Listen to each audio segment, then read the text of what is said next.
O que tá procurando? Tô procurando rachadores. Rachador? O que é? É um cara que vai...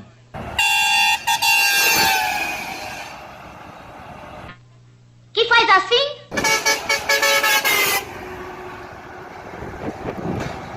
Não, assim.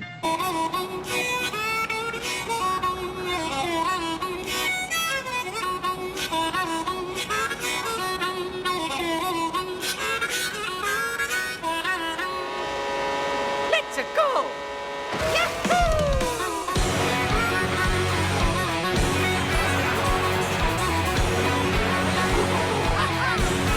Mario Kart está de volta. Após 9 anos sem um jogo novo, nós finalmente poderemos usar aquele lindíssimo casco azul que só serve para fazer caos e destruição nos nossos adversários. Então, como o jogo ainda não lançou, e eu não tenho como gravar Mario Kart 8 porque eu não tenho uma tela de captura, nós vamos voltar para o segundo da franquia, considerado por ninguém o melhor jogo, e vamos ver se esse jogo envelheceu bem. Ou se ele não aprendeu a arte dos rachadores ainda. Vamos lá.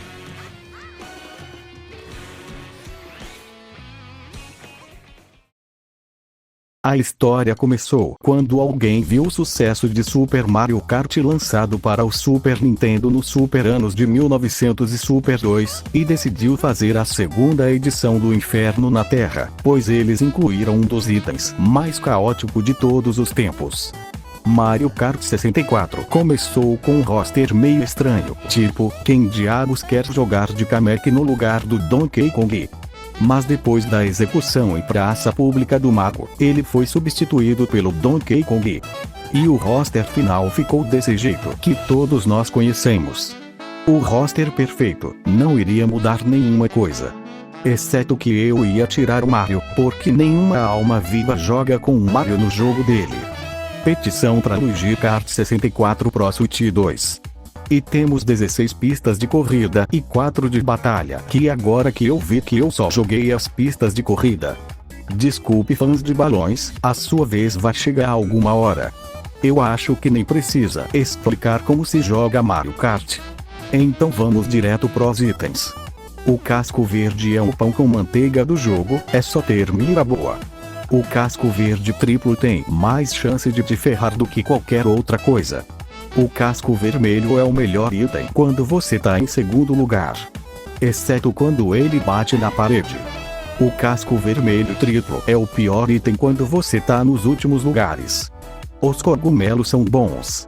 O cogumelo dourado estraga meu dedo de tanto apertar o Z, e na maioria das vezes serve pra nada. As bananas são, bananas. A estrela só é útil quando tá todo mundo junto.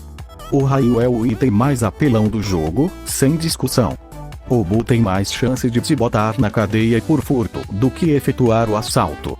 E o casco azul só é útil pro segundo lugar. E provavelmente é um motivo de Jesus não ter voltado ainda. Porque esse item é um inferno. No geral, esses são os itens que vem na cabeça quando eu penso em Mario Kart. E eles são muito divertidos no multiplayer, mas nem tanto no single player por motivos da inteligência artificial trapacear. Então, com isso fora do caminho, vamos falar do motivo que você está aqui. As pistas. A primeira da lista é o circuito de Luigi, que confirma que o Luigi é o protagonista desse jogo. A pista começa com uma linha reta até chegar nos itens. Tem um balão com a cara do Luigi nele que serve para dar um item pros atrasados. O problema é, 1, já tem uma caixa de itens na frente, e 2, é quase impossível de pegar se você for ruim que nem eu. Depois disso passamos por um túnel que é até que bonito, eu gosto da iluminação aqui. E voltamos pra linha de chegada, repita isso 3 vezes e seu sapato vira sensação. Essa é uma pista boa para introduzir o jogo, se comparar com os mais recentes. Daí essa pista é bem chata, com quase nada de interessante, mas para esse jogo é uma pista bacana.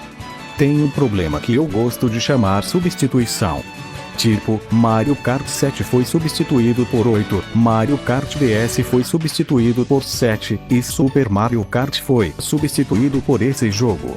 A cada novo jogo da franquia, o anterior fica mais escondido. Para que voltar para o Mario Kart 7 se o 8 existe? Apenas Double Dash e Mario Kart Wii se salvaram. Um por causa que é um melhor e o outro por causa da comunidade. Mario Kart 8 pode entrar para esse grupo, mas é cedo demais para falar. Isso acontece com o 64. Para que jogar esse se temos Double Dash, o Wii 8 e agora o 9? Enfim, essa pista é uma boa introdução para o jogo e ganha pontos a mais pela temática do Luigi. Próximo.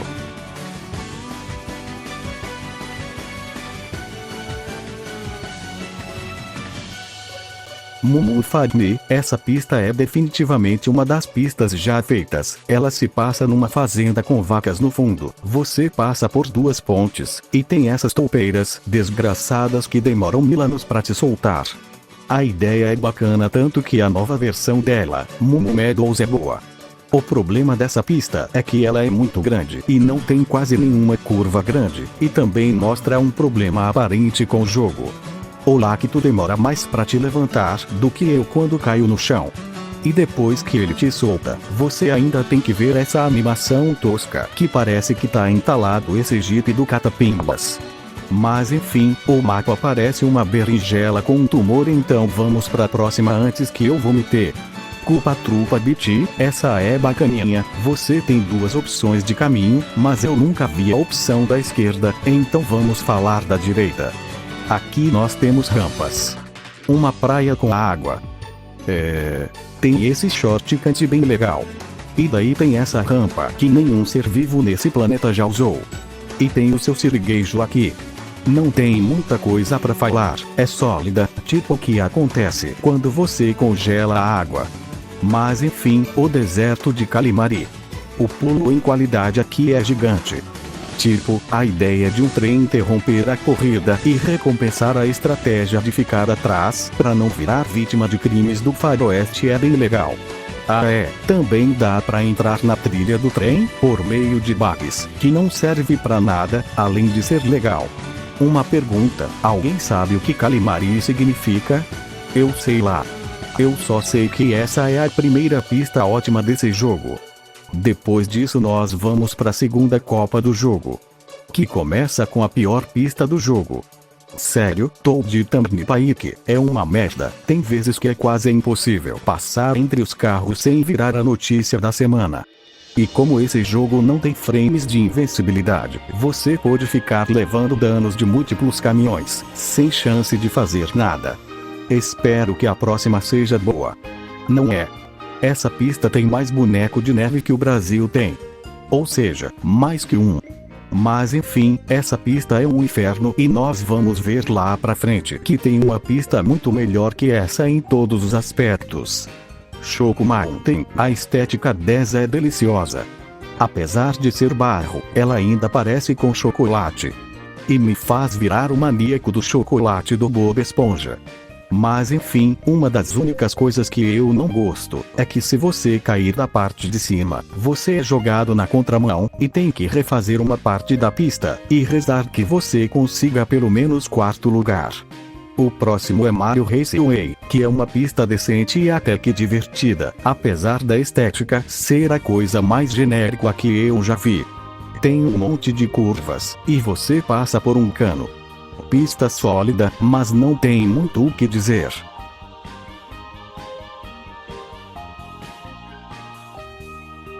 Próxima Copa.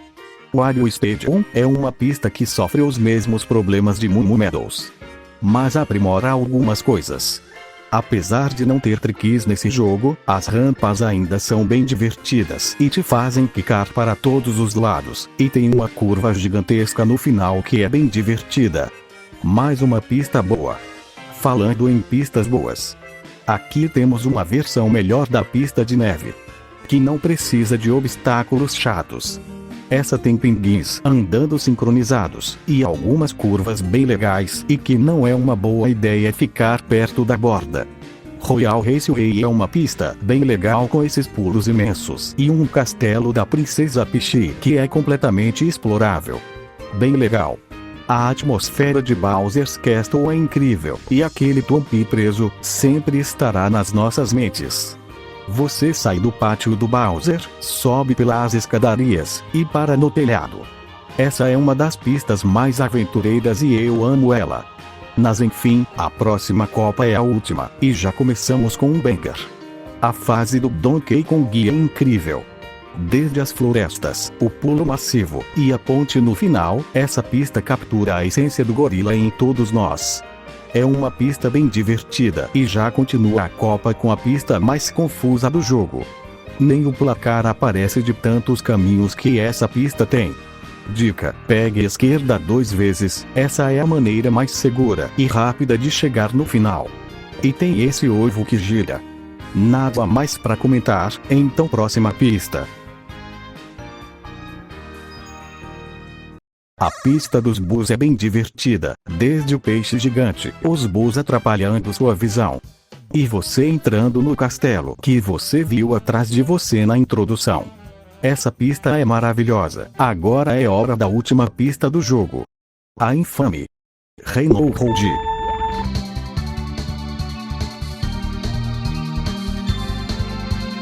It's called a road, it's called a rainbow road.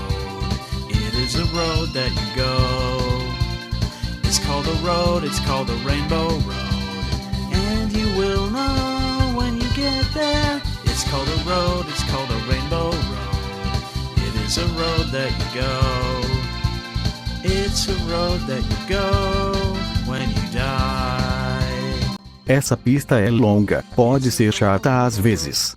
O Chompy Chompy é o obstáculo mais chato, e todo mundo prefere as outras versões.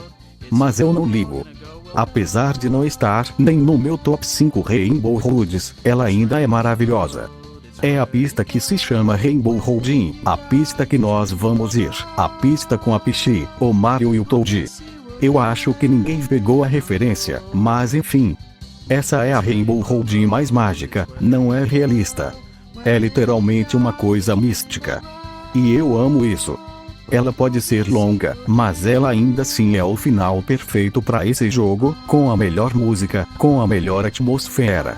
E todos nós desejamos ir lá um dia. It's Rainbow Road, it's where you go when you die. It's Rainbow Road, I'll miss you again, Uncle.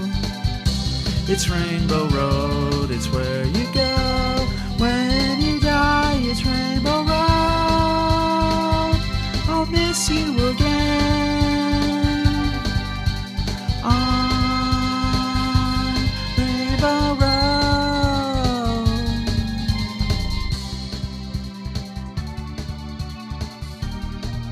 Que porra foi essa? Tá mais tirando a zoeira de lado. Mario Kart 64 não envelheceu muito bem.